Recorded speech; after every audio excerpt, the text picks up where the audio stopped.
In a quiet little town in Iowa, there lived a boy named Ethan. He wasn't the kind of kid who asked for much. Most days, he wore the same worn-out socks and shoes that had long lost their shape.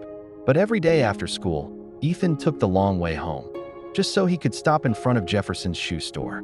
There, behind the glass, sat the most beautiful pair of red Nike sneakers he had ever seen. Brand new, untouched, bright like fire and freedom. Every time he looked at them, he dreamed of what it would feel like to finally own something new, something that was truly his. They cost $65. His mother, Sarah, worked double shifts at Miller's Diner just to keep the lights on and a little food on the table. Even though her feet hurt and she barely had time to rest, she noticed the way Ethan looked at those shoes.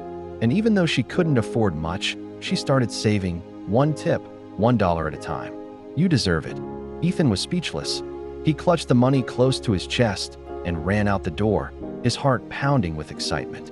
The shoe store was only a few blocks away, and for the first time in a long time, he felt like the luckiest kid in the world. But life, as it often does, had other plans. On Main Street, just outside the old library steps, Ethan saw a little girl sitting alone. She was holding the hand of her younger brother, who looked pale and cold. Her eyes were red from crying. "Are you okay?" Ethan asked gently. The girl nodded slowly, but her voice broke when she spoke. "My mom's sick. We haven't eaten since yesterday." Ethan looked down at the envelope in his hand, then at the girl, then at her little brother. His heart began to ache. He didn't know what to do, but he knew what felt right. "All for you," he whispered, and then walked away. What Ethan didn't know was that someone had been watching. He watched as Ethan gave up the only thing he'd ever wanted for someone who needed it more.